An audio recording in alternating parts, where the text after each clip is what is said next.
Assalamualaikum warahmatullahi wabarakatuh.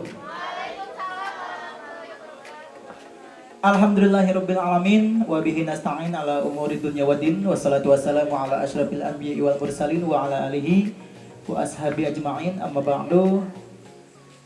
Tentunya di malam berbahagia ini marilah kita panjatkan syukur kita kepada Allah Subhanahu wa taala yang mana sekarang kita bisa berkumpul dalam acara Binarwa Bincang Narasi Mahasiswa Kampus kita. Volume keempat. Ya, sesi keempat. Cocok 4. Oke. Alhamdulillah tentunya yang hadir saat ini mudah-mudahan bisa mendapatkan berkah yang besar. Amin. Salawat dan salam mari kita curah limpahkan kepada Nabi kita yakni Nabi besar Muhammad sallallahu alaihi wasallam. Mudah-mudahan kita semuanya diakui sebagai umatnya nanti di yaumil akhir. Amin. Untuk mengawali tentunya yang terhormat bapak-bapak nih dari promotor kita, ada Bapak Erik, ada Bapak Sum, ada Bapak Olen. Halo Pak Olen, yang paling ganteng kalau di malam hari. Juga yang kami hormati, ya mohon tenang ya, karena Aa can mere udut ke abinya. Yang saya hormati tentunya narasumber yang sudah hadir, Bung Ipei, nama aslinya Andi Perdiana sebagai pengamat kita pada malam hari ini.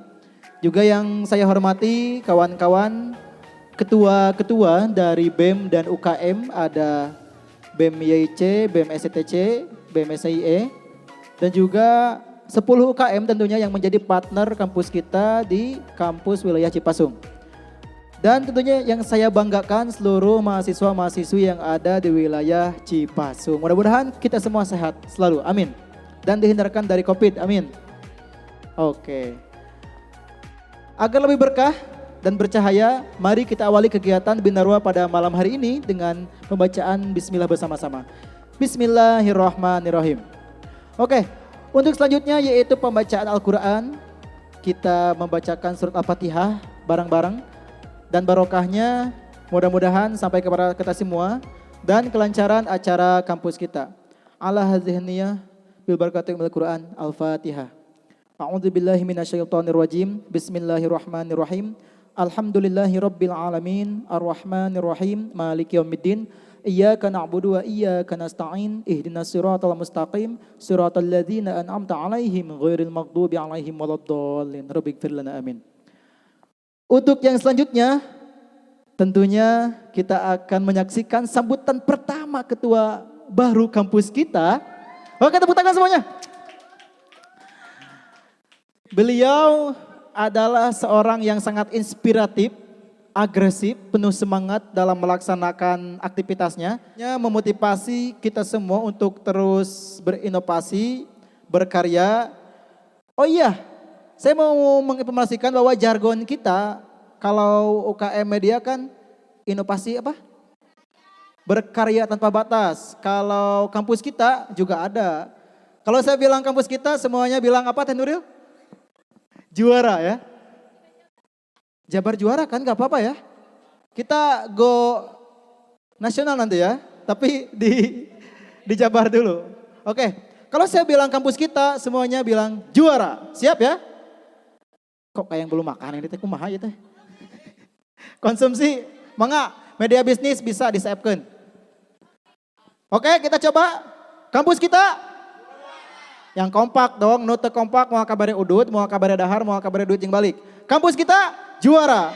Kampus kita juara. Kampus kita dulu santri, bye. Oke. Oh live, sorry bro, sorry. Oke, dengan segala hormat. Untuk sambutan tunggal, saya persilahkan kepada Bapak Ramdan SE yang akan memberikan pituah kepada kita. Waktu dan segala hormat kami persilahkan. Tepuk tangan buat Bapak Ramdan.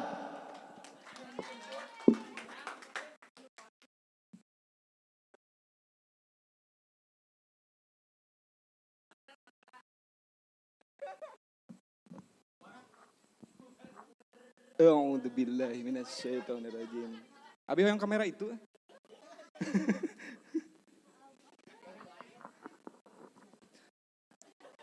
Jika ajengan ya. Bismillahirrahmanirrahim. Assalamualaikum warahmatullahi wabarakatuh.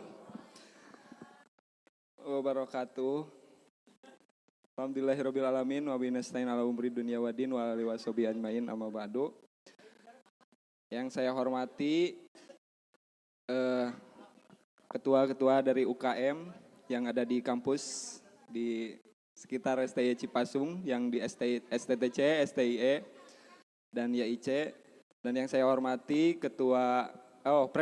Presiden Dulur Santri Kang Haji Iding. Kang Haji Iding. Dan juga yang saya hormati Kakanda dari DSO Jarum Tasikmalaya dan juga promotor yang telah hadir, terima kasih. Dan yang saya cintai Ketua PC Ibnu, Ketua PC Ibnu, dan mohon doanya untuk teman-teman semua karena Ketua PC Ibnu sekarang akan melanjutkan perjuangannya menuju ke Jawa Barat. Boleh tepuk tangan untuk Ketua PC Ibnu. Alhamdulillah bisa mewakili Kabupaten Tasikmalaya di kancah Jawa Barat dan sangat luar biasa. Dan mohon maaf untuk yang tidak bisa saya sebutkan satu persatu. Dan yang saya banggakan sahabat saya Kang Abdul Patah, yang untuk besok beliau akan melaksanakan sidang skripsinya. Dan karena kontribusinya yang sangat luar biasa, bahkan besoknya mau sidang, sekarang masih bisa menghadiri acara Binarua kampus kita. Tepuk tangan buat Kang Otong.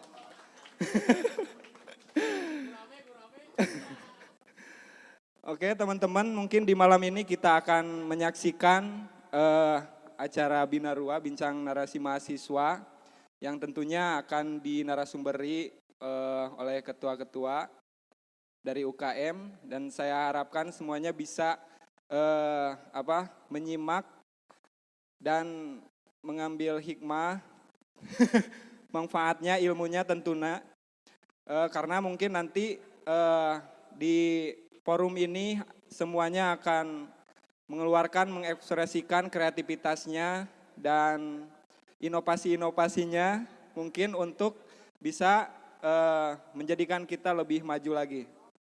Mungkin tidak banyak yang akan saya sampaikan karena waktu sudah mulai ngaret dan kamera tidak ada baterai cadangan. Sekian, wallahu muwaffiq ila aqwamit thoriq. Wassalamualaikum warahmatullahi wabarakatuh. Ya, boleh tepuk. Terakhir jargon lahnya, rame. Siap. Kampus kita. Kampus kita. Kampus kita. Oke, siap, mantap. Tepuk tangan buat kita semua.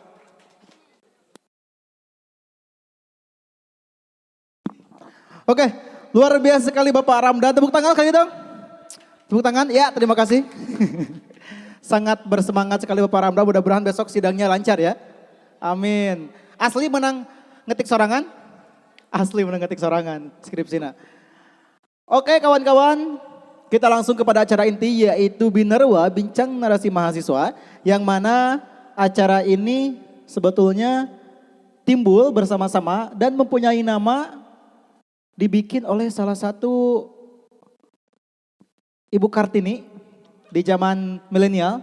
Itu hasilnya Ibu Nuril, terima kasih Bu Nuril telah memberikan nama yang baik, Bincang Narasi Mahasiswa. Nanti apresiasi dari Kang Erik ya. Menjadi sebuah wadah untuk kita semua meluapkan ekspresi, narasi tentunya bagaimana gagasan-gagasan kita, gagasan-gagasan di tiap UKM, organisasinya masing-masing, dan juga memberikan ruang, masukan agar pribadi kita dan organisasi kita ini terus maju tentunya ya.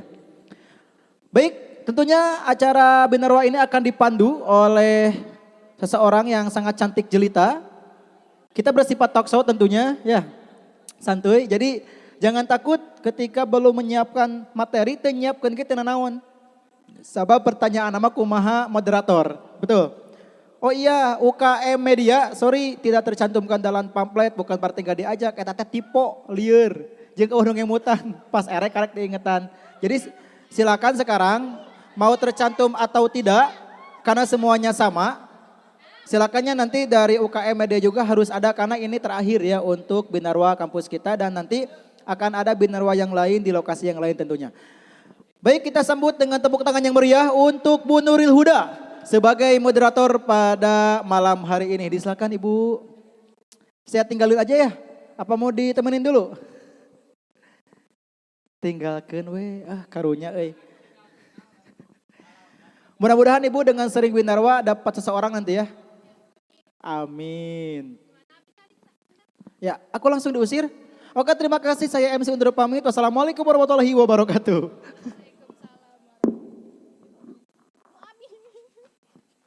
Ya nu saya. Itu kan tipe. Iya nu kamu.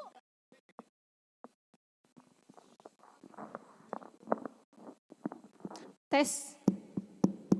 Oke. Assalamualaikum warahmatullahi wabarakatuh. Punten ya nu ngawalarna ka etang jarinya. Punten. Assalamualaikum warahmatullahi wabarakatuh. Wilujeng wengi dulur-dulur sarerea daramang. Aduh kunaon ieu teh meni. Punten aya rokok manawi aya kopi. Jiga anu lalungse. Dararamang dulur-dulur. Damang alhamdulillah. Parantos tadi dibuka ku MC kita semua Udin Swanten. Udin Swanten mempunyai namanya tersendiri dan itu namanya sangat beken banget. Dan di sini tadi saya disebutin Nuril Huda itu nama yang asli banget ya. Itu dari orang tua. Tapi di sini saya akan memperkenalkan diri saya. Nama beken saya itu Uil. Kalau kemarin saya ngomong ke Audin, nama beken saya Uil Campernik. Gimana, setuju gak? Campernik teh hitam manis, jangkung letik, gelis. Kita camper. Tapi bilih terido nyebatna mah wios Nuril. Oke, hatur nuhun. Parantos dikasih waktos kangge ngamoderatoran, kangge mandu acara di Binarwa. Mungkin dari awal sama saya juga gantian sama Teh Lilis, ada A. Ahmad juga sebagai host dan atau moderator. Nah, untuk kali ini Binarwa yang sangat berbeda sekali. Binarwa ini narasumbernya tidak dengan satu ormawa, tidak dengan 2 orang, tetapi di sini 10 ormawa sekaligus. Namun di sini dibagi 2 sesi, itu pula jika ormawa hadir semua. Tetapi kalau misalkan seadanya 5 ormawa atau 6 ormawa bisa disatu sesikan saja ya. Sepakat? Sepakat, oke. Tapi di sini kelihatannya hadir semua ya. Oke, saya mau absen dulu. BEM STTC hadir? Ada. PC Ibnu hadir? UKM Musik hadir di perjalanan, UKM Olahraga ada, UKM Media ada tentunya, HMTI ada, Hima Akuntansi, Hima Citas ada, Hima Manajemen, Dulur Santri juga ada. Siap. Nah, kepada narasumber yang saya sebutkan, sumangga kangge menempati kursi panasna. Oke. Kangge sesi pertama, sumangga wae dipanggil PC Ibnu. Yang terhormat PC Ibnu Bapak Husni Mubarok SPD. Itu acan MPD-nya. Hum. Sumangga. Bade di mana? Di palih dieu sami-sami wae. Da ka kameraan, bade dieu ka kameraan, di palih ditu kamera. Oh, hatur nuhun, mohon. Bili aya kapuyeng tinggal we tetehnya. Oke. Nah, beki puyeng. Oke, parantos aya ti PC Ibnu. Mangga dieukeun tepuk tanganna. Tuh rame. Atuh ikan calon PW Ibnu. Mangga bebas, ini mah forum yang santai sekali. Salajengna UKM Media, Bapak Elvas Asela Asmi untuk menempati kursi panas. Oke. Wah. Oh, kemana enggak? Bade dinyawe? Oke. Salajengna dari dulur santri, yaitu Bapak Kiai Haji Iding Suhendar, apa? Oh, Iding Saputra. Mangga ditepuk tangan dulu dong, Kang Iding. Oh, yang di dia, no kasep di dari unggul gitu. Tapi dah karena resep itu kumahanya, aduh, tekiat. Gelis nah di dia mahnya, di dia. Tapi dah anu di Parayun malangkung gelis. Oh, dah teka tingali eta mah. Cantik. Mangga. Oh iya. Iya. Pecina kumaha? Oh. Bade di ngangge peci moal? Mau ieu mah konvensional sok. Mangga. Panginten ieu bakalan dibagi 2 sesi ya. Sekarang untuk narasumber 3 narasumber terlebih dahulu. Nah, sebelumnya saya mau tanya-tanya dikit nih. Enggak dikit tapi banyak sih ya. Oke, itu terlalu privasi dan bisa jadi nanti di chat-chat lah di dapur ya. Oh aduh Gusti. Oke, gak bakalan nanyain privasi lah itu ya. Privasi banget. Oke. Gemper, tenang ya, santai.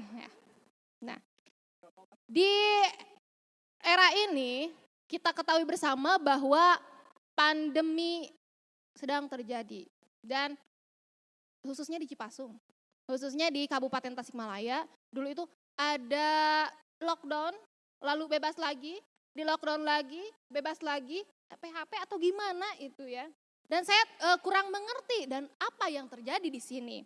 Oke, untuk dan bakalan masuk juga pada harapan-harapan atau perjalanan-perjalanan mahasiswa yang memang selalu terbenturkan dengan sistem yang ada. Nah, mahasiswa akan beraktivitas, itu terhalang, lockdown lagi, kok ini lagi. Ada rencana untuk strategi mengantisipasi ke-lockdownan, tapi kok bebas lagi seperti ini. Itu sangat simpang siur sekali. Nah gimana tanggapannya dari Bapak Haji Iding mengenai hal tersebut?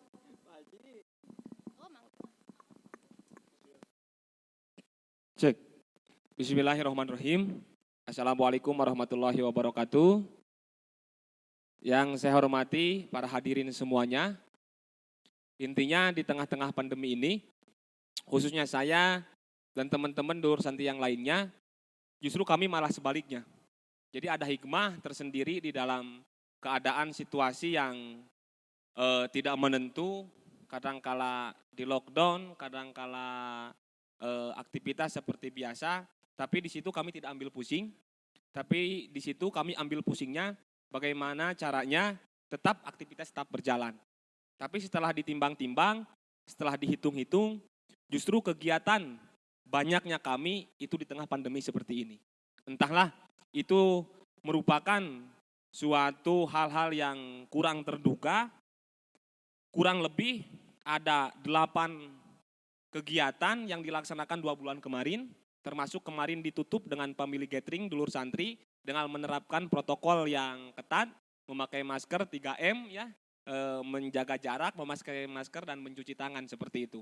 Tapi yang jelas di sana kami juga melaksanakan suatu kreativitas dan suatu edukasi, salah satunya dengan Pak Wakil Gubernur membahas tentang ekonomi kepesantrenan, terutama di daerah yang mohon maaf masih istilahnya perlu perhatian khusus, pesantren-pesantren yang istilahnya di tengah pandemi ini karena pesantren tersebut hanya mengandalkan dari uang iuran santri, makanya di situ harus ada perhatian khusus terutama dari pemerintah daerah, khususnya umumnya dari pemerintah provinsi ataupun pusat, bagaimana caranya pesantren ini tetap stabil walaupun di tengah pandemi. Nah, kami fokus ke sana berbincang dengan Pak Wakil Gubernur pada waktu itu, dan ditambah juga karena di sisi lain naluri santri itu juga ada hal seninya, kami juga melaksanakan suatu kegiatan yang kemarin alhamdulillah kalau tidak dibatasi itu mencapai 113, cuman kami dibatasi, itu sifatnya umum seluruh Indonesia, kami melaksanakan lomba baca puisi yang yang menjadi dewan jurinya adalah Pak Acep Jamjamnur. Artinya apa? Di tengah pandemi ini, terus terang dulu tadi tidak ambil pusing, malah pusingnya bagaimana caranya kegiatan ini tetap jalan dan tetap lancar. Karena biar bagaimanapun kami berdiri sendiri gitu, seperti itu. Dalam artian mandiri lah seperti itu. Jadi tidak ada halangan, jangan sampai was-was, jangan sampai berkecil hati, walaupun keadaan masih seperti ini, tapi kita sebagai agen of change, sebagai social control, dan sebagai moral post, kita harus bagaimana mencari celah melaksanakan kegiatan-kegiatan walaupun situasinya tidak menentu seperti itu. Jadi kita sebagai mahasiswa terbuka saja, wawasannya luas gitu. Cara sedetil apapun, sekecil apapun manfaatkan dengan semaksimal mungkin. Karena tujuan kita sama, baik santri, baik mahasiswa itu khairunas anfa'uhum linas, memberikan manfaat untuk orang lain seperti itu. Terima kasih, mungkin ditelanjut sama Kang Husni yang katanya berbisik-bisik kepada saya, Kang Iding nanti kalau kurang permodalan, oke lah siap saya bantu gitu seperti itu. Silakan Kang Husni. Lanjut. Oke, tadi kan selalu berkreativitas, selalu menginovasi meskipun sebegini adanya. Nah, oke, kita lanjut kepada Bapak Husni. Bapak Husni atau Akang Husni? Akang. Husni. Oke, tadi harus selalu kreatif dan inovatif. Oke, kalau misalkan aktivitas yang memang relevan, strategi apa sih yang harus diterapkan pada anak-anak muda? Karena tidak semua orang organisasi loh. Gak bakalan semua membaca fenomena yang ada, kita harus aktif, kita harus kreatif dan sebagainya. Strategi yang relevan itu seperti apa? Oke. Terima kasih kepada moderator. Assalamualaikum warahmatullahi wabarakatuh. Juga pengiting yang telah memaparkan. Pertama, bahwa kita melihat bagaimana situasi seperti ini. Tentu setiap zaman itu ada tantangan dan beberapa hambatan yang menghadang gitu. Kalau kita melihat sebuah perumpamaan, saya ada perkataan dari dosen saya, Prof. Mansur Suryonegara mengatakan bahwa hidup kita ini seperti pohon gitu. Jadi seperti pohon yang memang akan terus berkembang dan berkembang. Bahkan ada sebuah pepatah dari Kiai Wahid Hasyim itu, lakot gorosu hatta akalna wa indana lana grosu hatta yakulana subadana. Jadi generasi sebelumnya itu telah menanam sehingga kita bisa menghasilkan hari ini. Lalu generasi kita hari ini harus menanam supaya ini bisa dirasakan oleh generasi yang akan datang. Nah, mengapa saya mengutip itu? Karena hari ini kita menghadapi pandemi yang namanya COVID gitu, bahkan sebagainya. Tentu hari ini ada tantangan bagi kita yang pasti semua generasi ini pernah mengalami tantangannya masing-masing lah pada zamannya. Kalau dulu mungkin tidak bisa beraktivitas karena tekanan sistem politik. Kalau dulu ada penjajahan, tapi saya kira melihat daripada perjalanan bangsa ini semuanya bisa berjalan dengan caranya masing-masing. Tentu hari ini kita sebagai generasi muda abad 21 disebut kaum milenial, disebut juga generasi Ayanu Y, Ayanu Z gitu. Kalau saya tahun 90-an itu katanya generasi Y, 2000 ke sini kan generasi Z. Oh Z.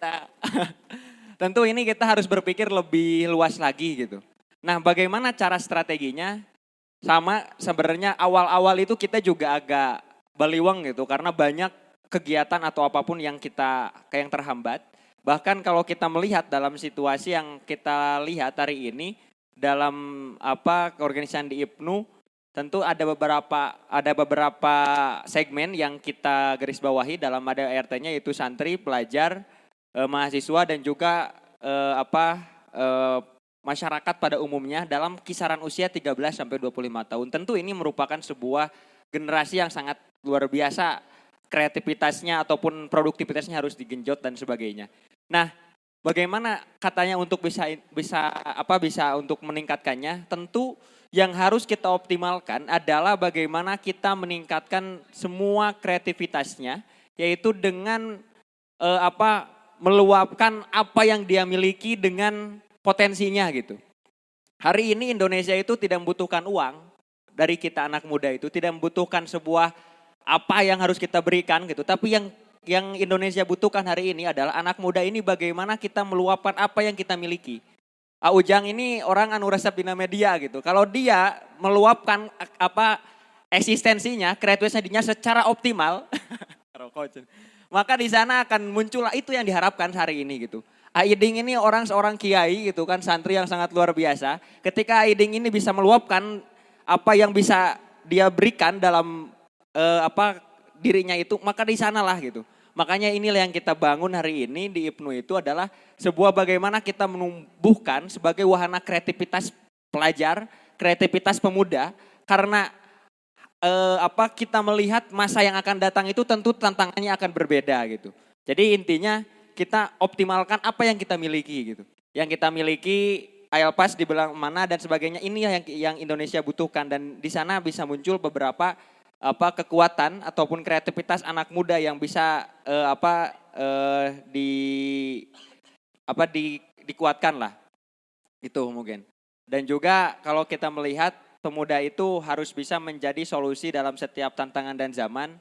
Tentu hari ini juga kita harus berpikir panjang, 20 tahun, 30 tahun yang akan datang, sarjana seperti saya di pendidikan ini juga akan sangat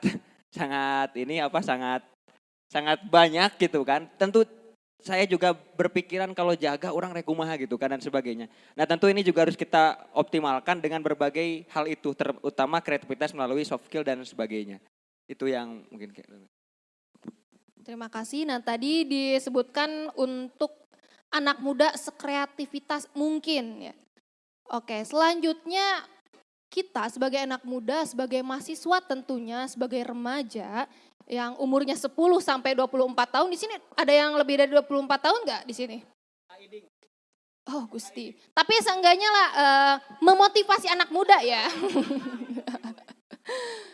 Mahasiswa, remaja dituntut untuk berekspresi, untuk berimajinasi sebebas-bebasnya. Nah sekarang kita tanya ke Pak Elvas yang sangat muda banget di sini di antara yang ini ya. Malah kalele dia. Lebih kasep.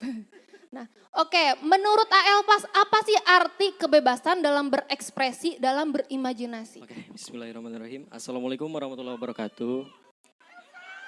Satu tong gitu lah. Gempur atuh. Di depan saya adalah orang-orang yang sangat-sangat luar biasa. Ada Aiding, panutan saya. Begitupun juga Ahusni sebagai calon ketua PW IPNU Jawa Barat. Mudah-mudahan diberikan kelancaran serta mudahan. Tidak ada yang tidak mungkin di dunia ini selagi kita berusaha. Dan di depan saya Teh Nuril ya. Sebagai mungkin bisa dikatakan beliau adalah Kartini masa kini ya. Mungkin bertempat, mungkin dari pelosok, bojong, tapi kita tidak melihat itu. Kita melihat inovasi-inovasinya yang sangat-sangat luar biasa. Baik. Mengenai kebebasan dari imajinasi dan kreativitas, mungkin sekarang dalam situasi pandemi yang mungkin bisa menjadi penghalang untuk kita semua. Itu jangan jadikan sebuah halangan, utamanya untuk teman-teman, untuk kita semua yang berada di sini, jangan jadikan halangan untuk kita bisa terus berkarya. Seperti moto kami yaitu berkarya tanpa batas, karena berkarya tanpa batas bukan semata-mata setiap waktu, setiap hari, setiap detik kita memberikan sebuah karya, tidak. Melainkan ketika teman-teman semua terjatuh, ketika teman-teman semua gagal, apalagi ketika teman-teman semua berhasil, teruslah berkarya. Karena dalam keberhasilan kita selalu terpana, kita stuck sampai di situ, enggak. Kita harus tanpa batas, melainkan kita harus seperti itu. Jadi ya berkaca kepada pemuda sekarang, bukan karena suudon ya. Karena pemuda sekarang itu kebanyakan belum udah down. Contohnya, belum udah down. Kita seharusnya baik ataupun buruk hasilnya itu terserah nanti. Yang penting kita berkarya. Itu saja mungkin. Tadi mengenai suatu proses, apapun hasilnya kita harus tetap berproses ya. Dan proses itu masuk pada suatu perjalanan. Ya, mengenai perjalanan dan harapan, sejauh ini kita selalu berprogres, menjalani apapun, segala sesuatunya, meskipun kita tidak tahu ke depannya bakalan gimana. Nah, kiranya perjalanan yang seperti apa dan harapan yang seperti apa yang patut kita gantungkan. Oke, sumangga Kangge di Waler. Kak Haji, tak yang caket-caket. Ya pada intinya, saya tidak mau panjang lebar ke sana kemari. Saya berbicara tentang perjalanan 1 tahun lebih 21 hari perjalanan dulur santri. Yang awalnya dari kegelisahan saya, kemudian ada suatu sponsor atau promotor yang istilahnya dapat merangkul hal-hal tersebut. Dan kami memberanikan diri berpresentasi di hadapan para pimpinan pada waktu itu. Dan alhamdulillah awalnya kami hanya segelintir dan harapan-harapan itu mungkin pada intinya hanya sekian, ya nu penting asa kalaksanakeun lah seperti itu. Tapi ketika saya dibenturkan di November, saya masih ingat ini, di 3 November 2019, saya harus dibenturkan dengan situasi yang menurut saya itu sangat-sangat tidak memungkinkan untuk berlanjutnya dulur santri. Tapi saya menguatkan anak-anak, menekadkan anak-anak, dan yakin seyakin-yakinnya di balik terjadinya suatu proses yang hambatannya tersebut menurut saya, menurut dulur santri itu sangat besar, karena biar bagaimanapun pada waktu itu dulur santri belum istilahnya mempunyai pengalaman karena belum genap 1 tahun dan masih lelengkah halu, terus harus dibenturkan dengan hal-hal yang menurut saya besar. Saya mencoba untuk menguatkan diri saya pribadi, menguatkan anak-anak, berusaha tidak lemah di hadapan anak-anak, berusaha sekuat mungkin di hadapan mereka, tapi alhamdulillah dengan izin Allah, saya tetap maju dan berdiri untuk menghadapi itu semua. Artinya apa? Ini suatu sekuensi. Ini suatu sekuensi. Ketika kita memilih A, kita harus menerima konsekuensi dari hasil A tersebut.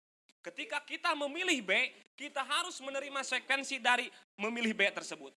Kita jangan menjadi seorang pengecut yang istilahnya hanya menikmati keuntungan saja atau hanya menikmati tumpang saja, karena biar bagaimanapun kepada anak muda, kepada santri, kepada mahasiswa, kita harus mendidik istilahnya tentang tanggung jawab. Karena yang paling sulit selain tentang rasa jujur, sabar, dan syukur, itu yang paling sulit adalah tanggung jawab. Makanya itu penting ditanamkan di dalam diri mahasiswa, di dalam diri santri. Yang paling utama di antara sekian yang harus diutamakan adalah tanggung jawab. Tapi alhamdulillah seiring berjalannya waktu, kami kemarin sudah melaksanakan harmoni 1 tahun dulur santri. Dan ini pengumuman awal kepada kalian semuanya. Minta doa dari kalian semuanya. Insya Allah selesai di pertengahan atau istilah di 10 bulan 10 2021 kami sedang membangun kantor dulur santri. Yang keduanya Hajat deui wae ya, mah. kami sedang membangun itu dan alhamdulillah diarsiteki oleh salah satu teman saya yang pada 2014-2015 tinggal di Pondok Pesantren Cipasung. Cuman sekarang beliau di Saqqara University Turki. Dan sekarang beliau dengan cuma-cuma mengkasih arsitek atau denah untuk merancang gimana konsep kantor dulur santri ke depannya. Insya Allah mudah-mudahan ada umurnya, diberikan kesehatan, dan intinya ada rezekinya.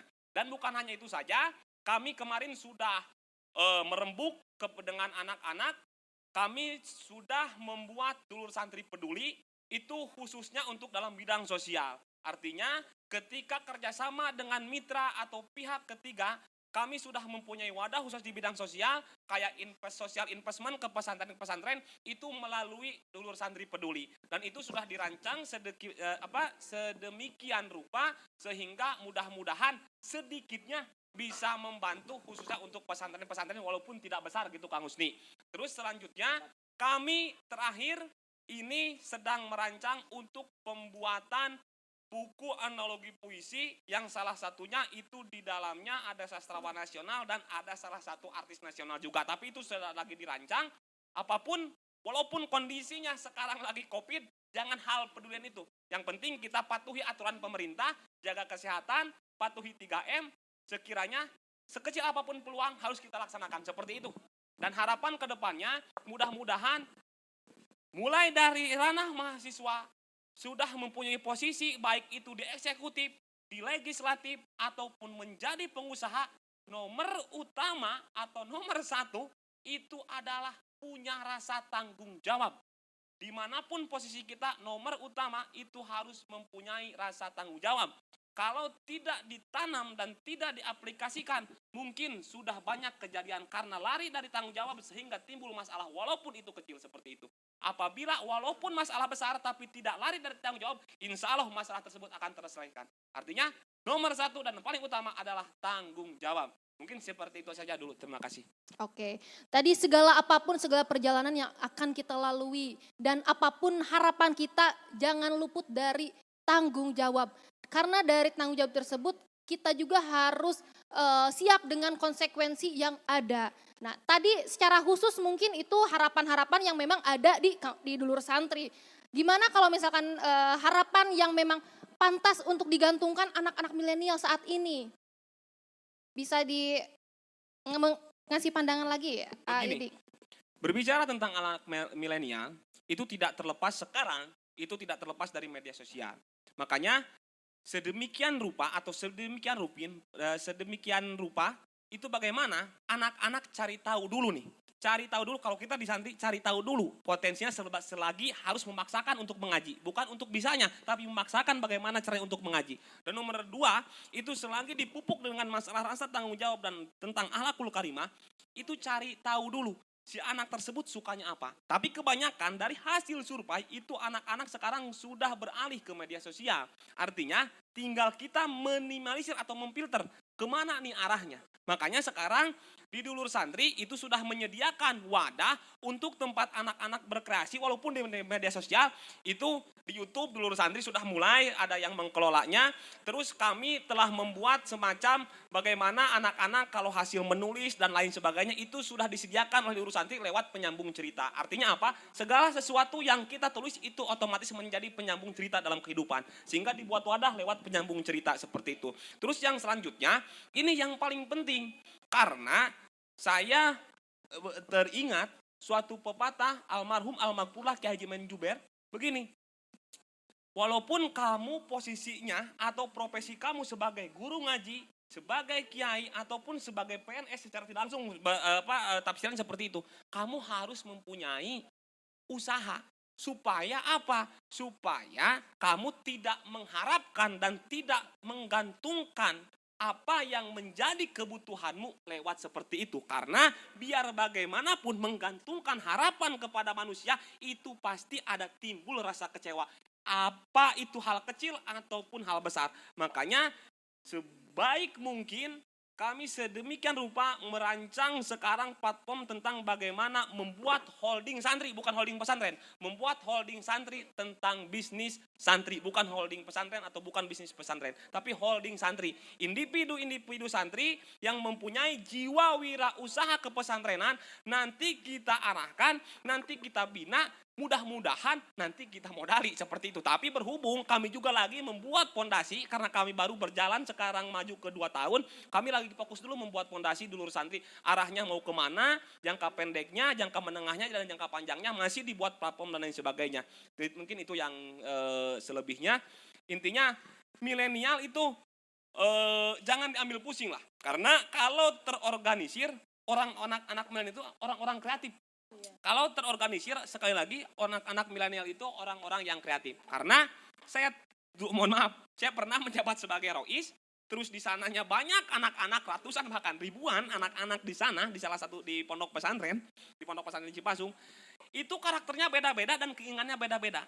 Tapi bagaimana kita sedemikian memfilter, ini si A kelompok ini, dalam artian karakternya seperti ini. Kita karakter dulu. Jangan sampai kita menjustifikasi walaupun kesalahannya sama tapi kita nindaknya sama. Beda, jangan. Karena karakter si anak berbeda-beda, otomatis penanganan pun kita harus berbeda-beda. Karena nanti kalau istilahnya salah kita cara penanganan, otomatis yang namanya anak-anak lagi oper passion atau dan lain sebagainya, atau oper pergaulan, sehingga biar bagaimanapun, khusus di kalangan santri nih, anak-anak ya sudah tahu brand ini, anak-anak sudah tahu tongkrongan ini dan lain sebagainya, karena terlahir dari latar belakang yang berbeda dan mempunyai karakter yang berbeda-beda. Otomatis kita harus melaksanakan atau menggunakan langkah dan cara berbeda-beda gitu.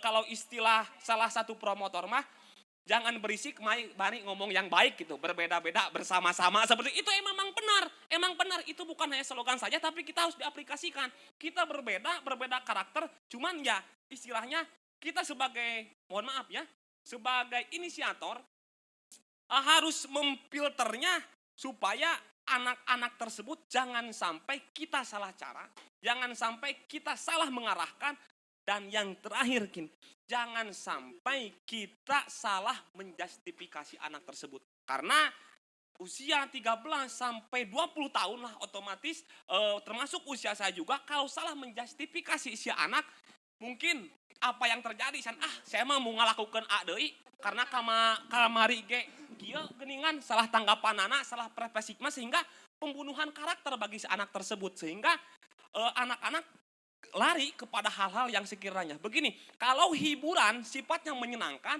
otomatis kenapa salah nilai edukasi harus sedemikian rupa dibuat dengan cara hiburan seperti itu. Mungkin sementara seperti itu, silahkan dilanjut sebagai salah satu visi misi untuk PW Ibnu Jawa Barat. Sebenarnya jadi ajang ini. Benten Forum, Pak, Benten Forum. Oke, terima kasih. Nah, tadi melihat bahwa setiap orang, setiap manusia, setiap anak milenial itu memiliki kepribadian yang berbeda-beda, memiliki potensi yang berbeda, dan bagaimana gitu cara pendekatannya agar kita mengetahui potensi anak tersebut. Karena bagaimanapun pula seseorang atau anak-anak itu yang mau masuk organisasi atau anak muda secara umum itu tidak mengenali kelebihannya, tidak mengenali potensi dirinya. Bagaimana pendekatan yang selama ini atau sejauh ini Bapak Husni, A. Husni lakukan gitu untuk mengenali potensi-potensi tadi anak muda yang berbeda tersebut? Kita dalam melakukan beberapa hal, tentu di sini kita juga melihat berbagai potensi dan sebagainya, tentu melalui beberapa perangkat. Tentu kita juga tidak bisa melihat, kalau tadi kata Mang Iding ini tidak bisa kita mengeneralisir potensi seseorang itu dengan mengenalisir secara umum gitu kan. Tentu kita memerlukan pendekatan-pendekatan yang persuasif dan sebagainya. Kita bisa kita rasakan, chemistry yang bisa kita rasakan ini bukan dengan tata cara yang bagaimana gitu, tapi dengan cara kita ya pendekatan secara emosional, pendekatan secara bagaimana kita mendekati rekan-rekan kita gitu. Kita sendiri di Ibnu itu sering kita keliling-keliling di kecamatan-kecamatan di Kabupaten Tasikmalaya. Tentu kita melihat apa yang ada dalam jiwa rekan-rekan ini dari tiap daerah itu berbeda-beda. Tentu karena latar belakang akses, latar belakang pendidikan, latar belakang pondok pesantren, latar belakang kedaerahan juga ini sangat mempengaruhi bagaimana potensi dia itu bisa tumbuh gitu kan. Karena seseorang ini bisa tumbuh paling besar itu karena lingkungannya. Nah kita pendekatannya itu dengan pendekatan persuasif itu. Sehingga chemistry kita bisa berjalan dan sebagainya. Tentu yang tadi dikatakan oleh Kang Iding ini sangat relevan sekali dan sangat kita rasakan ketika banyaknya teman-teman yang memang merasa stuck gitu ya. Merasa stuck, merasa buntu dan merasa hal-hal ini menjadi penyumbat gitu. Tapi kita selalu mengatakan bahwa seorang pemuda itu selalu menginginkan sebuah kemuliaan. Seorang pemuda itu harus selalu menginginkan sebuah cita-cita yang tinggi. Tapi seorang pemuda itu suka lupa bahwa yang mengambil madu itu pasti merasakan sengatan lebah. Yang pasti sengatan lebah inilah yang menjadikan kita untuk bisa lebih bangkit lagi. Yaitu yang mungkin kita lakukan adalah dengan cara kita pendekatan-pendekatan yang secara emosional dan sebagainya.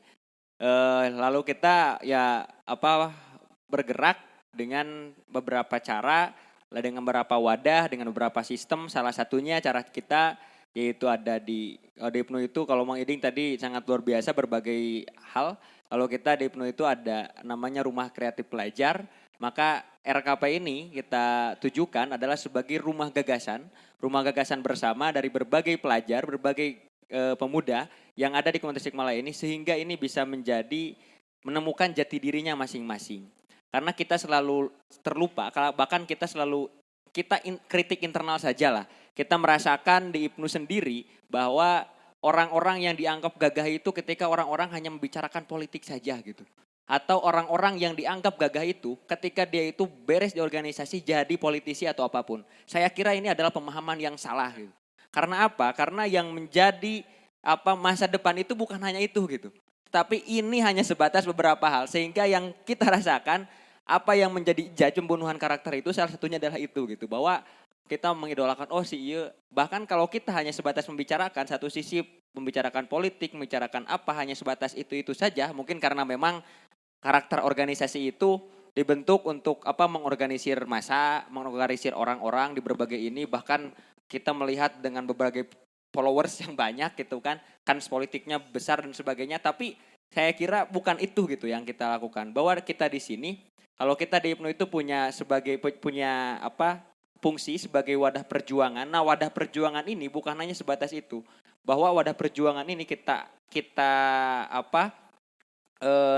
narasikan kembali bahwa wadah perjuangan ini sangat banyak. Bahwa kita sebagai kader muda yang berorganisasi, kader muda yang memang sebagai dia yang disiapkan menjadi kader penerus, itu bukan hanya sebatas satu titik gitu. Tapi ini yang menjadi kesalahan besar gitu yang kita rasakan. Tak tahu kalau di luar, tapi kalau kita di dalam kritik internal bahwa kita di sini membuka lebar untuk menuangkan berbagai halnya sebagai kedepannya. Tentu kita garis bawahi ya, bukan berarti tidak boleh ke arah sana. Ini sangat diperlukan, harus ada. Tapi masa semuanya gitu kan. Sehingga nanti kedepannya pasti ikut-ikut deh gitu kan. Nah ini yang kita lakukan, bagaimana kita pendekatan secara emosional dengan di berbagai daerah yang tentu beda-beda. Kita menggunakan perangkatnya ada di kecamatan, di desa maupun di komisariat.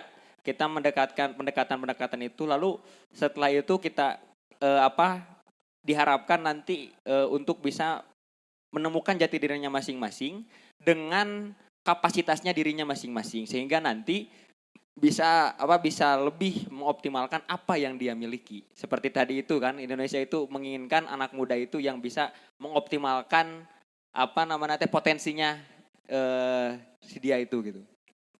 Terima kasih. Tadi menarik mengenai kaderisasi ya. Kaderisasi itu bukan hanya sekedar banyak-banyak followers, banyak-banyak kader atau anggota, tetapi harus dikembangkan juga dipertahankan, apalagi dirawat seperti itu ya. Nah, bagaimana cara atau strategi pengembangan potensi yang memang sudah ada pada kader, yang sudah ada pada anggota, yang memang itu tidak dimusnahkan oleh, misalkan gini, di media, padahal potensi anak-anak itu memang ada yang memang tidak pada kemediaannya, mungkin ke IPNU anaknya yang berbeda tidak dengan keipnuannya, seperti itu. Gimana cara mengembangkan seakan-akan dia itu ada jati dirinya, ada potensinya, tetapi dia itu bisa berkembang di organisasi atau tempat yang mereka ada di sana. Gimana cara mengembangkannya menurut pandangan Elvas?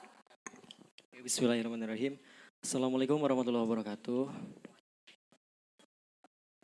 Setiap organisasi berbeda kultur, setiap orang berbeda karakter, dan di UKM Media dikenal dengan sistem kekeluargaannya, Bu Pres. Ya, dengan berbagai perjalanan mungkin cerita dulu ya. Dari semenjak awal UKM Media berdiri, UKM Media sangat-sangat mengutamakan sistem kekeluargaan itu sendiri. Nah, bagaimana itu terjadi, bagaimana itu bisa terjadi turun-temurun, dan bagaimana kita bisa menempatkan setiap kader, ya oke lah mereka mempunyai potensi masing-masing. Mereka sangat-sangat memiliki perbedaan satu sama lain. Dan di sana kita setiap harinya mungkin cara saya setiap hari melakukan pendekatan tiap kader. Entah itu divisi audiovisual, entah itu divisi yang lain. Nah, saya pribadi, saya mungkin lebih kepada pendekatan itu sendiri Bu Pres. Karena kan setiap orang berbeda karakter ya. Kita harus nantiasa bisa menempatkan. Dan setiap harinya mungkin kami UKM Media aktivitas di sini. Dan mungkin dibuktikan dengan ini mungkin ada divisi baru ya. Ini merupakan divisi media bisnis yang alhamdulillah mungkin sekarang telah digunakan dan mungkin membentuk ya ada sebuah kebermanfaatan di sini dipakai oleh kampus kita untuk ajang Binarwa ini. Nah kan ini merupakan salah satu inovasi yang sangat luar biasa di mana di awal perjalanan itu tidak sempat akan ada divisi Mebis seperti ini. Ini sebuah langkah yang sangat-sangat luar biasa yang mungkin saya mengucapkan banyak-banyak terima kasih kepada teman-teman semua, utamanya anggota dari UKM Media, juga dari para perintis itu sendiri karena ini merupakan salah satu kolaborasi ide gagasan sehingga terjadilah divisi Mebis ini dan mungkin terjadilah ini tempat yang sangat-sangat insya Allah mungkin akan bermanfaat bagi kami, Pres. Ya, jadi kalau misalkan memang media itu memang dengan kemediaannya, jikalaupun untuk merawat potensi yang ada pada anggota, apakah harus membuat divisi-divisi yang memang itu keluar dari kemediaan, seperti itu? Ya mungkin ini terjadi karena melihat sekarang ekonomi itu sangat-sangatlah penting, di mana kami tidak mengedepankan, di mana kami tidak akan selalu kepada pembendaharaan. Di sini kami membuat inovasi di mana insya Allah di setiap kegiatan akan disupport oleh Mebis itu sendiri. Dan alhamdulillah berkaca kepada film kemarin bahwa ya mungkin bisa dikatakan sangat-sangatlah minim anggaran dan juga dihalang oleh situasi pandemi seperti sekarang ini. Tapi itu tidak dijadikan kami halangannya. Dan alhamdulillah dari mungkin sealit-sealit sedikit-sedikit insya Allah nuhun Bu. Insya Allah sedikit-sedikit mungkin anggaran kami itu dari divisi Mebis. Jadi di luar di bendahara juga ada dan alhamdulillah di divisi Mebis juga dapat. Jadi ini yang Mebis yang sedang kita tempati ini mungkin salah satu cara untuk mengembangkan potensi kader, juga yang keduanya adalah untuk pemberdayaan berjalannya UKM tersendiri ya seperti itu. Nah mungkin pandangan yang disampaikan oleh masing-masing ormawa sangat menarik sekali dan sekarang ada closing statement ya. Mungkin bisa perwakilan saja ya untuk closing statement. Oke silakan. Terima kasih sekali lagi kepada kampus kita karena biar bagaimanapun kampus kita itu adalah sebuah wadah aliansi kampus yang berada di sekitaran Cipasung. Manfaatkan sebaik mungkin, ini sesuatu hal yang sangat positif, yang sangat bagus adanya Binarwa tersebut, bincang narasi mahasiswa tersebut. Tapi kita ke depannya seluruh individu, seluruh organisasi harus punya bukan sekarang tidak jelas gitu, harus lebih menjelaskan apa yang menjadi ciri khas kita, apa yang menjadi slogan kita, dan apa yang menjadi kekuatan kita. Untuk itu, saya memohon kepada semuanya yang hadir di sini, kecuali kameramen, untuk berdiri semuanya. Berdiri semuanya, mohon ya. Semuanya Yo, untuk berdiri. Cina berdiri. Yo, semuanya berdiri. untuk berdiri. Berdiri, Tolong kamera tiap sudut untuk bisa mengesut, terutama wajah Mang Haji Iding ya. Poek cang, nah, untuk bisa berdiri, kalian semuanya coba sebutkan kata atau kalimat Hayam Irian, ya, Hayam Irian, tapi kalian harus mengungkapkannya tangan dicongkak di sini.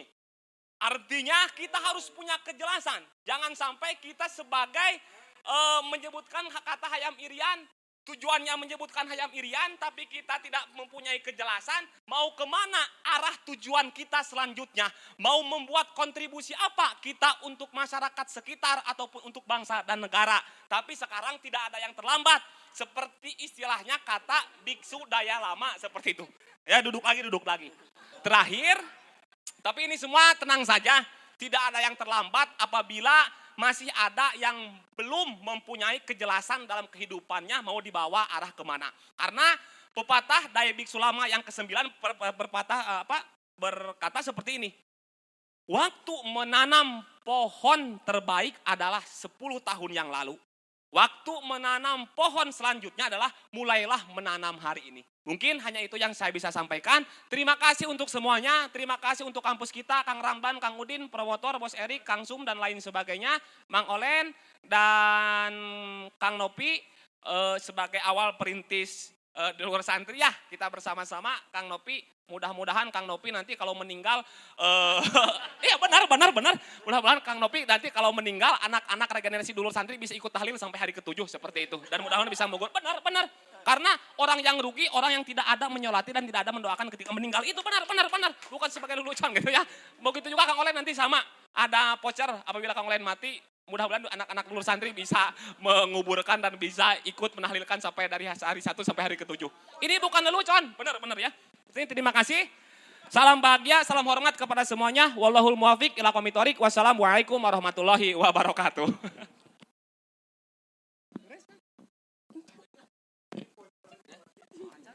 Manawi Bade closing statement nambihan secara singkat dan padat. Karena permintaannya secara singkat, saya ingin menyampaikan ini saja. Ada sebuah patah dari Kiai Wahid Hasyim itu, alal yakul masya'aman sa'in nama yulamul fata fi mastatong aminal amri.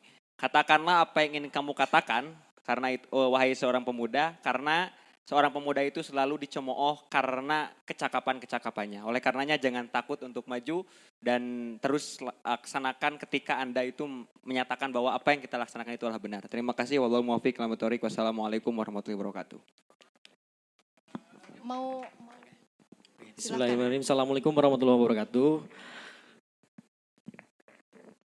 Insya Allah mungkin saya juga singkat sama Aus nih.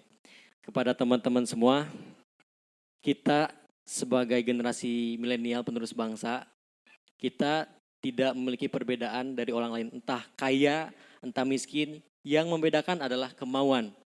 Di mana ada kemauan, di sana ada jalan. Insya Allah kita akan bisa, bahkan kita akan bisa lebih dari orang lain yang mungkin merendahkan kita. Wassalamualaikum warahmatullahi wabarakatuh. Waalaikumsalam warahmatullahi wabarakatuh. Mungkin ini pada Binarwa season ke-1 nanti bakal disambung lagi. Dan terima kasih kepada narasumber yang memang barusan membagi kepada kita sharing-sharing pandangan seputar apa yang tadi dipertanyakan dan keresahan-keresahan kita selama ini. Terima kasih, mudah-mudahan bermanfaat, bukan mudah-mudahan tapi ini pasti bermanfaat. Sumangga ngahaturkeun nuhun kangge narasumber. Bade pergantosan narasumber. Ke narasumber di season kedua. Di sini ada Hima Manajemen, ada Teh Igna, ada Hima Akuntansi atau Hima Citas, ada Aradi dan juga ada Andra sebagai ketua dari HMTI. Oke. Nah, lanjut saja gini nih. Mahasiswa itu masuk tadi udah disebutkan bahwa memang dia masuk pada usia remaja sebagian ya. Sebagian. Dan nanti remaja itu, mahasiswa itu akan disiapkan menuju golden age atau masa keemasan nantinya ya. Dan apa sih yang memang harus dipersiapkan oleh mahasiswa masa kini untuk masa keemasan tersebut yang memang akan memberi suatu perubahan-perubahan yang sangat menggerakkan, yang sangat memotivasi. Dilihat dari mahasiswa dan remaja masa kini itu ya pergaulannya sebebasnya lah, karena saya bebas loh gitu. Memang ada orang-orang atau mahasiswa yang mempelajari atau meyakini dirinya sebebas-bebasnya. Saya manusia yang sebebas-bebasnya. Bagaimana menurut pandangan Aradi menuju golden age?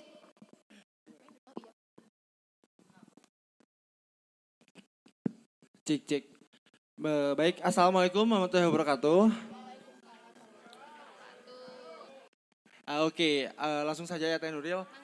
Kalau misalkan menurut saya, pandangan saya tentang apa Golden Age ya, karena kita kan di sini di lingkungan mahasiswa ya.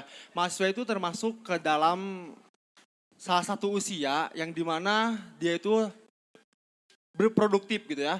Produktif dalam hal berpikirnya gitu ya, secara kritis ataupun di dalam perilakunya gitu. Nah, mahasiswa sekarang ataupun pada saat generasi sekarang di Golden Age ini perlu sangat dibina, dibimbing ataupun dia harus mempunyai jalan tujuan yang sangat jelas untuk kedepannya. Karena apa? Karena kalau misalkan tidak direncanakan pada saat sekarang gitu ya, mungkin nanti kedepannya tidak akan sesuai harapan ataupun tidak akan sesuai dengan cita-cita dari mungkin orang tuanya gitu ya, ataupun dari diri sendiri gitu. Nah, lalu juga ngomong-ngomong tentang Golden Age gitu ya. Pada tahun 2045 nanti ya Teh Nuril, bahwasannya Indonesia itu akan mendapatkan sebuah hadiah besar yaitu yang disebut dengan bonus demografi. Yang dimana di sana terdapat kebanyakan ataupun dominasi usia produktif itu lebih tinggi daripada usia non produktif. Yang salah satunya diisi oleh mungkin kita para generasi muda yang akan berproduktif pada saat nanti gitu ya, bertepatan dengan 100 tahunnya Indonesia merdeka seperti itu. Nah, jadi kalau pandangan dari saya, mahasiswa ataupun remaja dari sekarang harus dipersiapkan sebaik mungkin untuk bisa mencapai Indonesia emas seperti itu mungkin Tanwil singkatnya. Lalu gimana melihat para remaja atau mahasiswa masa kini yang memang mencintai kebebasannya? Oke, untuk mahasiswa ataupun remaja yang mencintai kebebasannya itu adalah salah satu hak mungkin ya, salah satu hak dari dirinya pribadi untuk mengekspresikan apa yang dia mau. Tetapi harus diingat pula oleh seluruh mahasiswa ataupun para remaja gitu ya. Dalam hal kebebasan itu tidak semuanya bebas semerta-merta, tapi ada batasan-batasannya di mana mahasiswa ataupun remaja gitu ya, bisa sebut remaja, harus bisa membedakan bebas antara hal yang positif dan bebas antara hal yang negatif. Kalau misalkan bebas ke hal yang negatif ya bagaimana kita bisa meraih yang namanya Golden Age gitu ya. Kalau misalkan mahasiswa itu bebas ke hal yang positif, ya syukur gitu alhamdulillah. Karena di dalam hal positif itu secara mengekspresikan kebebasannya, mahasiswa dapat menggali seluruh potensi yang ada di dirinya. Karena apa? Karena diri mahasiswa ataupun usia-usia sekarang itu adalah usia di mana dia itu penasaran kepada hal yang belum dia ketahui gitu. Jadi penuh dengan rasa kepenasaran itu lalu didukung dengan ekspresi kebebasan gitu ya, sebebas mungkin.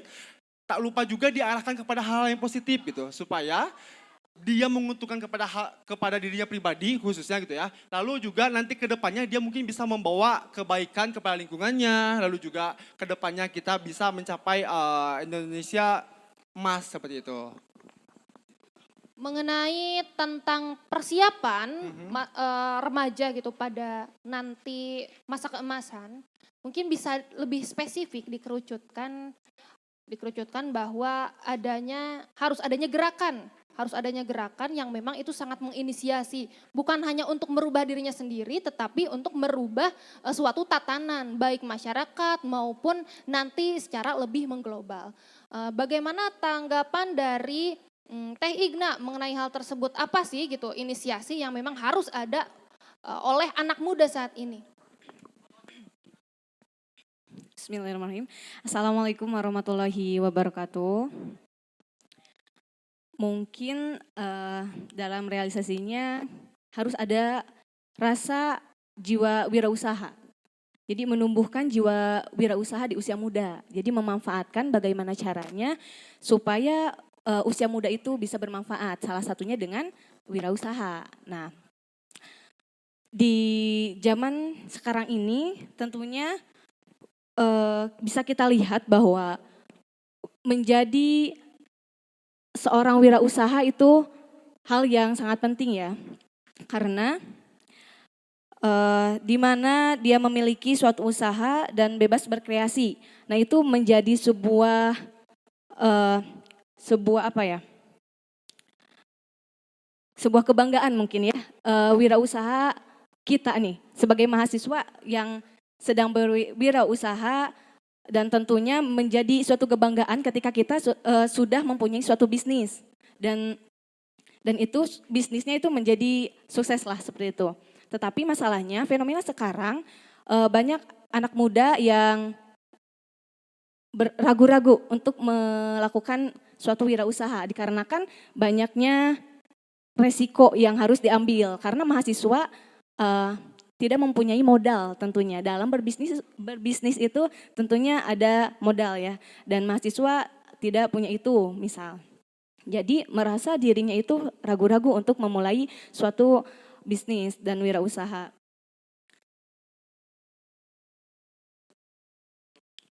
Cukup.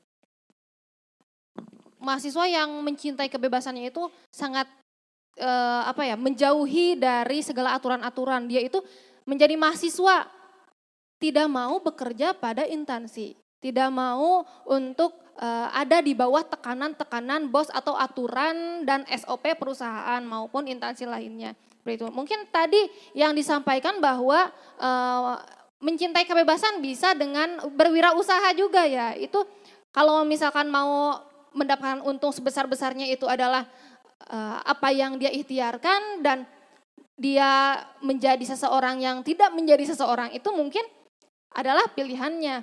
Dan gimana sih tadi kan mahasiswa itu suka takut akan modalnya. Apakah modal itu hanya sekedar finance aja? Jelas tidak ya. Suatu modal itu tidak hanya bersifat finansial saja, tekad juga itu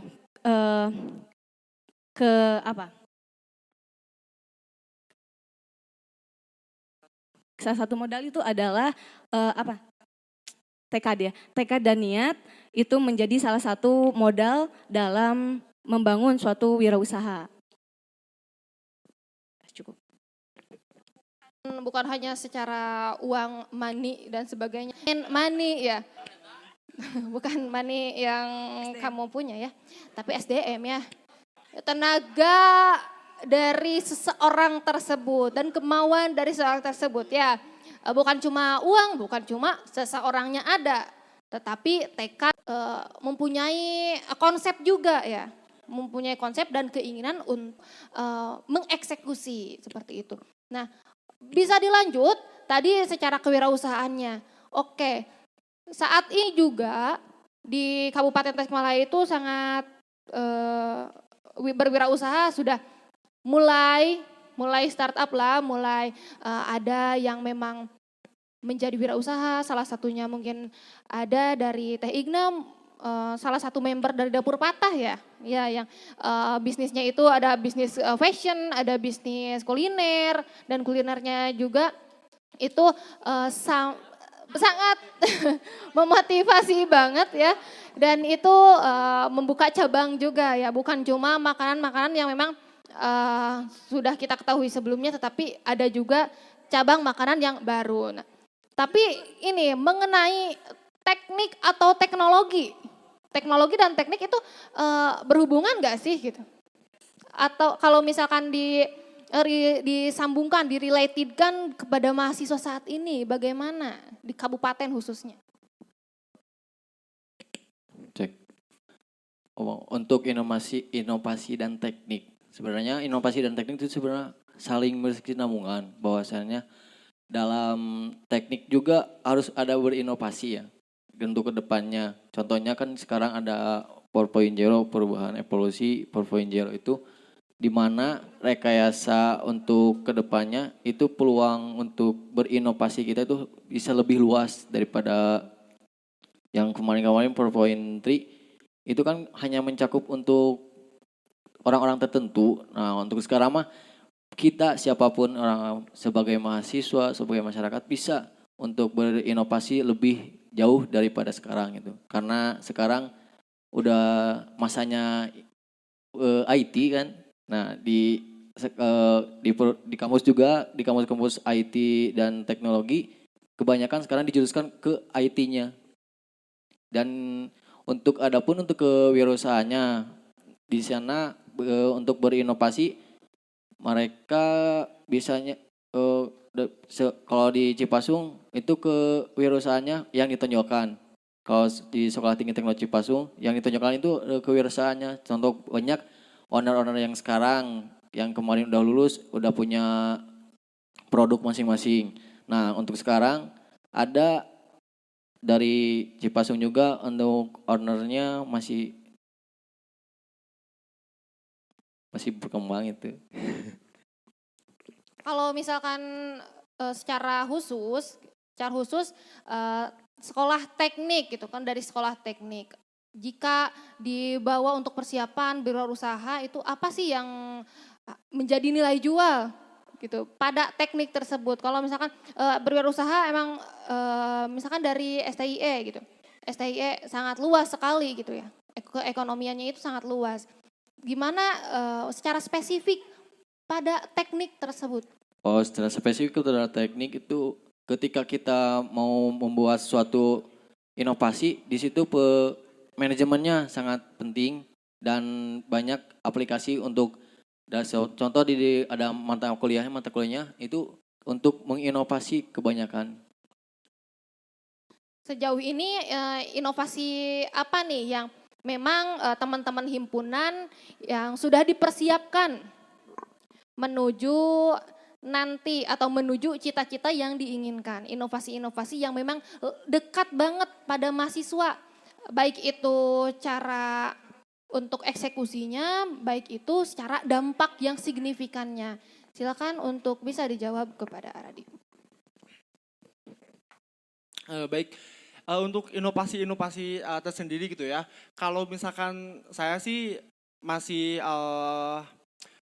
membebaskan seluruh anggota saya, khususnya kepada para pengurus itu ya. Kalau misalkan di Himan ya, saya membebaskan mereka untuk bisa menginovasikan program kerjanya. Karena apa? Karena himpunan di SEI ini kan belum genap setahun gitu ya berdirinya gitu. Jadi sebelum pandemi sekarang itu para pengurus itu sudah membentuk suatu program kerja yang sudah disusun dengan baik gitu ya untuk dilaksanakan secara offline gitu ya pada saat perkuliahan seperti biasa. Nah, lalu pada saat terjadi pandemi seperti ini, semua kegiatan yang ada di lingkungan kampus ataupun di lingkungan luar gitu ya, itu dikembalikan ke rumah ataupun secara online kalau misalkan di kampus gitu ya.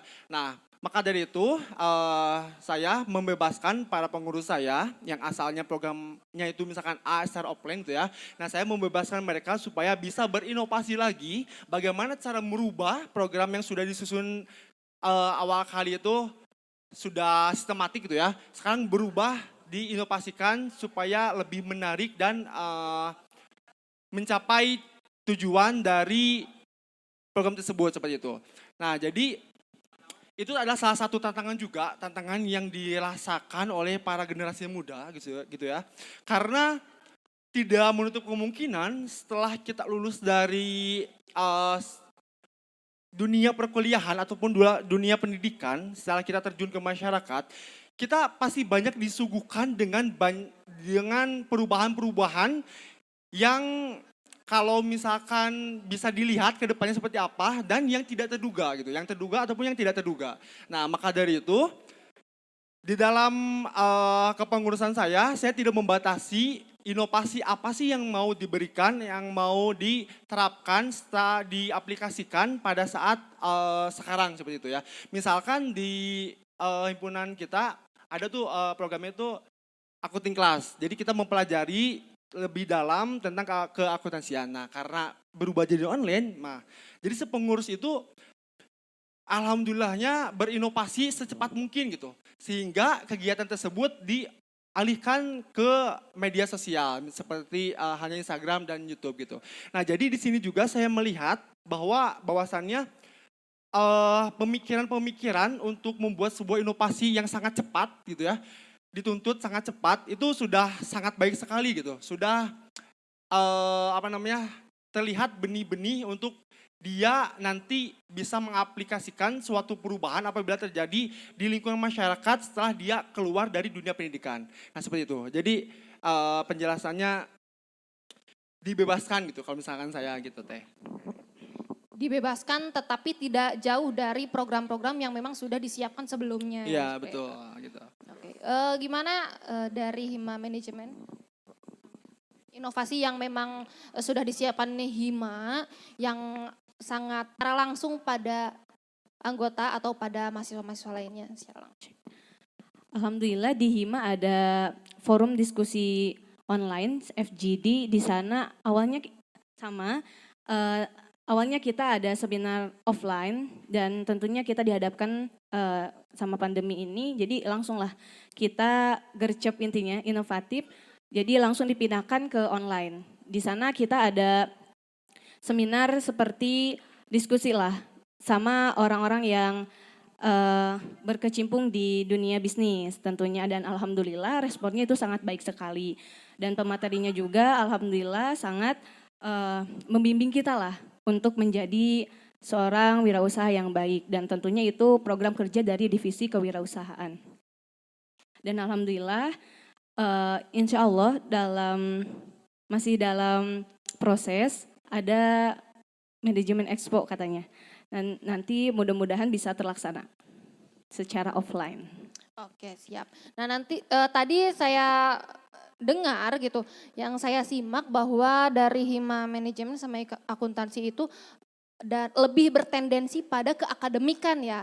Dan di samping yang itu juga memberi suatu pengembangan diri secara baik soft skill maupun hard skill, tetapi bertendensi pada keakademikan secara langsung gitu ya. Nah, bagaimana pada Hima Teknik gitu?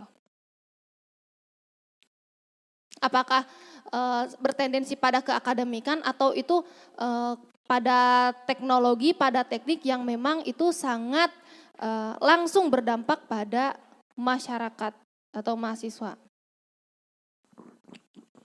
Adapun untuk di Himpunan Teknik Industri, kebanyakan sih bertendensinya kepada langsung praktek ya. Contohnya kemarin kita bertendensi kepada praktek pembuatan, langsung ke praktek pembuatan aluran listrik. Bahwa di sana aluran listrik itu bisa untuk mengurangi daya volume gitu. Susah ya ngejelasinnya. Jadi volume voltasenya itu bisa dikecilin tapi dengan pakai aplikasi dan pakai mesin tertentu gitu. Jadi bisa, jadi si volume yang tadinya 150 watt bisa dikurangin jadi 100. Sendiri atau memang itu sudah langsung pada masyarakat? Belum, ini masih masa percobaan. Dan kemarin ada anak-anak yang dari himpunan bikin miniatur mobil, tapi di mobil kecil tapi belum sempurna sih, masih kena percobaan gitu. Stereotype mungkin ya, masih Ya, stereotype. masih stereotype. Karena baru-baru sekarang itu Himpunan Mahasiswa Teknik Indonesia baru 2020 mengadakan bikin gitu prototipe seperti itu. Mudah-mudahan dengan apapun yang memang menjadi harapan, apapun yang menjadi persiapan dari Hima Teknik, Hima Akuntansi maupun Hima Manajemen, mudah-mudahan itu memberi dampak yang signifikan untuk mahasiswa, persiapan mahasiswa untuk dibawa oleh mahasiswa tersendiri kepada masyarakat dan secara umum gitu. Nah, mungkin ada closing statement, mau perwakilan atau masing-masing akan membawakan closing statement? Oke, silakan. Mau dari siapa dulu? Dari Abi dulu, dari saya dulu. Oke, dari saya dulu. Mungkin dari closing statement dari saya, bahwasannya para generasi muda, khususnya mahasiswa, lebih khusus lagi kita yang ada di sini, kita harus mempersiapkan diri sebaik mungkin, sesuai dengan kemampuan kita berinovasi, serta dengan berekspresi kebebasan, melakukan kegiatan ataupun hal-hal inovatif yang berlajur kepada hal yang positif. Lalu persiapan tersebut nanti akan berguna suatu saat nanti apabila dipersiapkan dengan baik dan sekarang, nanti buahnya ataupun kita bisa melaksanakan, kita bisa menjalankan hari-hari ataupun persiapan menuju hari yang akan datang seperti itu. Karena yang luar biasa itu berada pada apa yang kita lakukan, bukan siapa kita, seperti itu. Mungkin dari saya, mari kita sama-sama menumbuhkan sikap jiwa wirausaha tentunya dari sejak dini, dari kita muda sekarang, karena kita tidak tahu ke depannya perekonomian yang terluasnya itu Indonesia mau seperti apa. Jadi sama-sama kita berjuang untuk Indonesia lebih maju lagi dengan banyaknya wirausaha sukses. Kalau bukan kita siapa lagi, dan kalau bukan sekarang kapan lagi. Terima kasih. Cek statement manajemen dari Himpunan Mahasiswa Teknik Industri bahwasanya mari untuk kita semua untuk bisa berinovasi untuk setinggi-tingginya untuk mengeksplor semua yang ada di dunia ini, bahwasanya dunia itu tidak sekecil mata kita ya. Tapi dunia itu masih luas. Eksplorlah semua dunia, semua dunia. Eksplorlah dunia untuk semua, karena perubahan ada di kita, bukan dari mereka. Terima kasih kepada narasumber-narasumber yang berbagi pandangannya, yang itu mungkin disesuaikan dan related dengan hima-hima yang mereka duduki sekarang ya. Dan itu juga mungkin tidak serta-merta mereka berbicara dan berbagi pandangan jikalaupun tidak dialami dan tidak sedang dialami ya. Seperti itu. Terima kasih kepada narasumber yang telah memberi pandangannya. Mungkin dicukupkan dan tidak akan dulu closing ya. Nanti setelah ini bakalan ada dari pengamat. Oke. Terima kasih telah berbagi.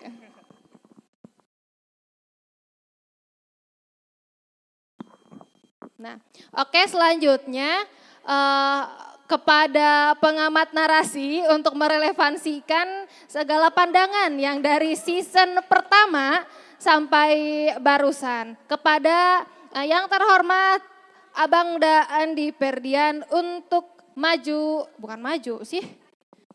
Benar ya maju ke sini atau masuk ke dalam.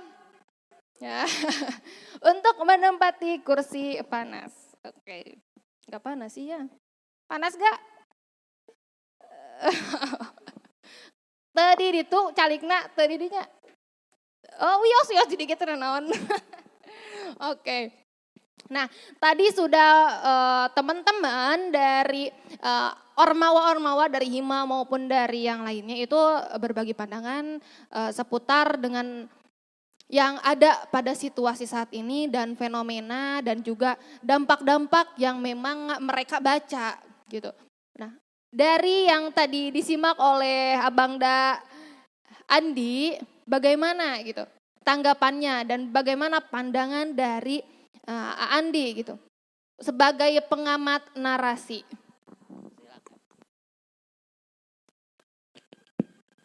Baik, Assalamualaikum warahmatullahi wabarakatuh. Salam sejahtera untuk kita semua. Pertama-tama mungkin untuk merespon dari beberapa narasumber yang sebelumnya.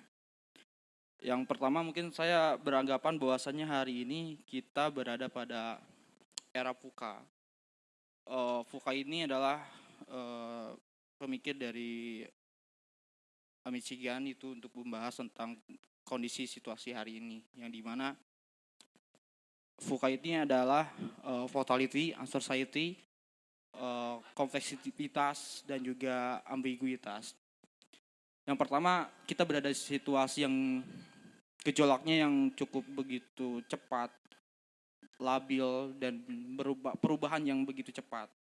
Yang kedua, di mana ketidakpastian ini sedang kita hadapi di berbagai sektor sampai kompleksitas masalah yang saat ini sangat sedang terjadi gitu. Sehingga masing-masing perusahaan dan juga organisasi mengalami suatu ambiguitas untuk menangani keputusan organisasi dalam kondisi hari ini. Sehingga ini juga berdampak ke beberapa sektor, itu tentunya organisasi mahasiswa hari ini dari sebelumnya sudah merancang beberapa program dan target, tetapi pada hari ini sudah begitu seolah-olah terputus semua gitu karena kondisi tersebut.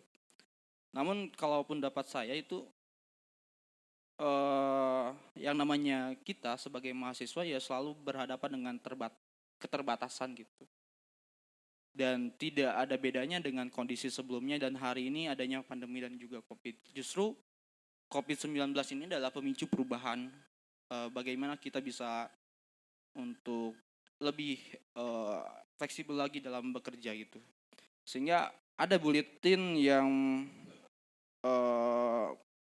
telah diluncurkan oleh Kemenkeu itu bagaimana tentang fleksibilitas working arrangement gitu, di mana justru ketika pekerjaan hari ini dan aktivitas organisasi hari ini itu lebih diuntungkan dalam proses penghematan biaya, penghematan secara kerja, tapi tidak merubah talent-talent terbaik. Nah, kondisi hari ini justru kita dituntut untuk hal itu, untuk bisa lebih berkreativitas dan berinovasi, sehingga mempertahankan produktivitas pekerjaan, targetan-targetan yang telah disusun sebelumnya. Tetapi ada perubahan pola yang memang sangat cepat, yang harus kita respon secara cepat juga gitu. Gitu mungkin kira-kira untuk kondisi hari ini gitu. Bagaimana ya kita sedang dihadapi dengan era VUCA ini, kemudian kita harus merubah pola kerja, model kerja. Ya mungkin hari ini di beberapa instansi ada yang WFH atau itu salah satu bagaimana agar di tengah ini kita tidak berhenti semua gitu. Justru kita harus jadi pemicu adanya COVID ini gitu. Jadi kita dihadapkan pada ketidakkonsistenan dan kondisionalitas gitu. Jadi kita sebagai mahasiswa organisasi itu harus melihat segala fleksibilitas gitu ya. Oh boleh, santai. Silakan. Jadi bagaimanapun caranya kita itu harus terus berpikir bagaimana ini solusinya agar kita tetap jalan, agar kita tetap selalu beraktivitas seperti itu. Nah, bagaimana tadi tanggapan-tanggapan mungkin dari Abang Daandi yang tadi disebutkan oleh para narasumber. Apakah itu memang sangat relevan sekali pada saat ini gitu? Ya, mungkin ya sangat relevan ya. Beberapa organisasi mahasiswa yang tadi udah melaksanakan beberapa program dan agenda yang telah dilaksanakan hari ini tetap fight dan juga bertahan mengalami tantangan dan situasi hari ini. Namun sepertinya kita juga harus mempelajari bagaimana psikologis industri dan organisasi. Itu ada bukunya, Pasasa apa ya saya lupa lagi pengarangnya. Jadi psikologi industri ini dalam organisasi kita dituntut akan beberapa hal seperti halnya tentang perilaku organisasi atau individu, kemudian mental kita, kemudian produktivitas dan semangat kerja. Dalam buku tersebut justru disarankan bahwasanya pekerjaan-pekerjaan cepat dan efisiensi itulah hal-hal yang diharuskan karena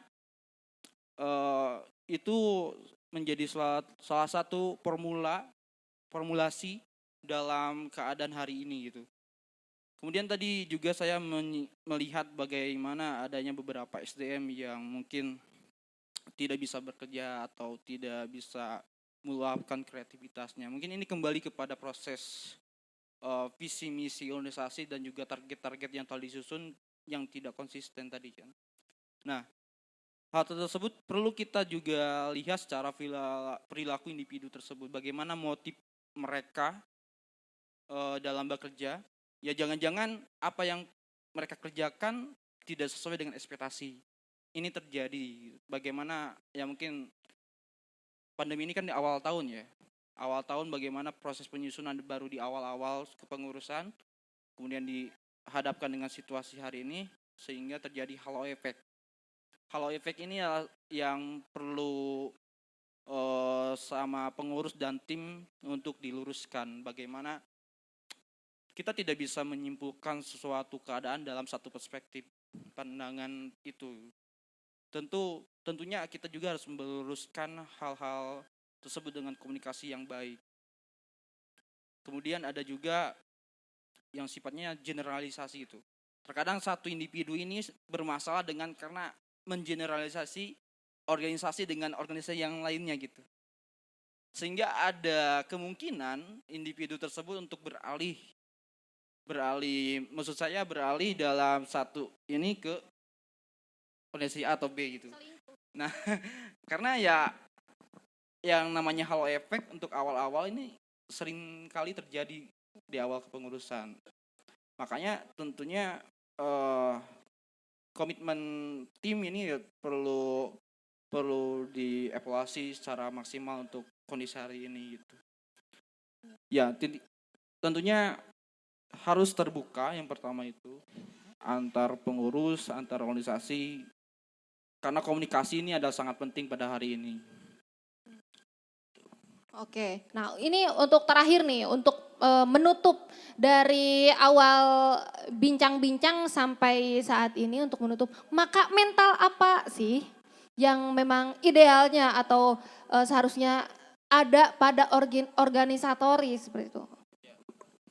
Oh, kalau mental mungkin bagaimana? Saya melihat ini ya, teorinya George Harman gitu. Ada tiga formulasi yang bisa teman-teman pakai gitu. Yang pertama mungkin aktivitas, interaksi, dan juga perasaan. Teman-teman bisa mulai dari banyaknya aktivitas sehingga ini akan menyebabkan suatu interaksi sosial yang cukup padat sehingga perasaan secara kolektif ini akan hadir. Bisa juga teman-teman awali dengan interaksi yang sering, komunikasi yang sering sehingga akan memunculkan teman-teman sehingga memunculkan juga perasaan. Atau bisa juga kita awali dulu dengan perasaan sehingga akan ada suatu proses interaksi yang baik, maka aktivitas-aktivitas yang lain untuk mencapai target itu juga bisa berjalan dengan baik. Itu mungkin dan mental yang perlu kita dijaga, bagaimana tentang kekeluargaan, tentang komunikasi, tentang pekerjaan, teman-teman harus terbuka. Kita harus mulai terbuka dan inklusif tentang keadaan ini, apalagi proses individu ini terkadang menjadi masalah gitu Pak. Jadi individu ini tidak terbuka akan permasalahannya gitu kepada timnya gitu. Dan ini menjadi suatu persoalan sebenarnya bagaimana nanti akan berdampak kepada organisasi tersebut. Maka pentingnya komunikasi dan juga kita harus saling memahami gitu. Akan salah satu individu dengan individu yang lainnya ini sangat penting. Menarik sekali tadi ada suatu pola yang aktivitas, interaksi, dan perasaan ya. Dan yang memang saya alami juga kalau misalkan kita ingin sangat merasa atau sangat ada rasanya memiliki pada suatu organisasi tersebut, pada suatu program apapun aktivitas tersebut, kita harus memang sering-seringnya berinteraksi. Nah kalau berinteraksi kita akan memahami apa sih kelemahan kita, apa sih yang harus kita lakukan, dan apa sih aktivitas yang memang harus kita jalankan. Maka dari perasaan-perasaan tersebut, dari aktivitas interaksi tersebut, maka ada suatu rasa memiliki. Kalau misalkan udah ada rasa memiliki, maka tanggung jawab tersebut akan senantiasa selalu ditunaikan seperti itu ya. Ada lagi Pak, ada teman-teman harus diungkapkan juga tentang motif bagaimana dia bisa bergabung pada organisasi. Bisa saja mungkin ada 3 menurut Mikaelan itu. Pertama, tentang motif untuk berprestasi, kemudian ada motif tentang relasi atau persahabatan, ada motif tentang power atau kekuasaan. Bisa saja teman-teman itu yang bergabung karena ingin mengaplikasikan tentang keinginan untuk berproses, untuk tentang apa yang dia miliki. Yang kedua bisa saja dia bergabung karena ada sesuatu yang dia inginkan seperti hanya relasi atau persahabatan yang lain-lainnya. Ada juga mereka ada yang bergabung atas dasar kekuasaan. Karena panjat istilahnya itu pansos pansos kekuasaan misalkan ya, karena ingin dilihat untuk lebih berpengaruh, bisa saja gitu. Nah, motif ini harus ya sama pemimpinnya itu harus diketahui gitu, karena kita tidak bisa mencek motif dasar apa yang mereka menjadi alasan masuk pada organisasi gitu. Itu perlu dicek dan terbuka, tentunya dengan komunikasi yang intens lah itu. Ada juga tentang, kalau menurut Herbers itu tentang ketidakpuasan dan juga kepuasan. Kepuasan ini bisa aja nanti outputnya itu tentang penghargaan atau tanggung jawab tentang atas apa yang dia lakukan. Dan berbicara ketidakpuasan adalah ketika salah satu project yang dia lakukan ternyata tidak sesuai ekspektasi gitu. Ini juga perlu dicek kembali bagaimana kita harus terbuka untuk kondisi hari ini. Maka itulah mungkin untuk proses-proses internal dalam keadaan hari ini. Tentunya komunikasi dan keterbukaan ini sangat penting gitu. Dan juga jangan lupa pada target-target dan visi organisasi, karena itu bisa jadi salah satu pemersatu akan bergeraknya organisasi tersebut. Gitu. Sangat menarik sekali tadi perbincangan yang memang singkat, tetapi ada hal-hal yang memang sangat memberi asupan khususnya kepada saya gitu. Dan memang sebagai organisasi itu harus adanya selalu interaksi dan memiliki rasa yang memang tanggung jawab itu sendiri. Nah, mungkin waktu sudah menunjukkan pukul berapa ini? Hampir pukul 10. Tidak ada kesimpulan, tidak ada closing statement karena tadi sudah ada pandangan dari pengamat dan juga narasumber yang memang berbagai pandangan itu bisa disimpulkan oleh pribadinya masing-masing, bagaimanapun itu penerimaan dari pikiran dan olah kalian sendiri. Nah, terima kasih kepada pengamat yang memang berbagi juga tadi pandangan dan juga relevansi dari berbagai narasumber. Terima kasih. Untuk sekarang mau dilanjutin apa? Mau lanjut diskusi lagi atau kembali ke MC? Oke, nah saya tutup dulu ya. Nah, untuk Binarwa kali ini mungkin dicukupkan sekian. Mohon maaf bila terdapat kesalahan atau penyebutan nama dan sebagainya. Saya Nuril Huda, Wil Campernik izin undur diri. Wallahu muwaffiq ila aqwamit thoriq. Wassalamualaikum warahmatullahi wabarakatuh. Waalaikumsalam warahmatullahi wabarakatuh. Boleh dong tepuk tangan semuanya yang hadir yang bertahan di sini. Terima kasih.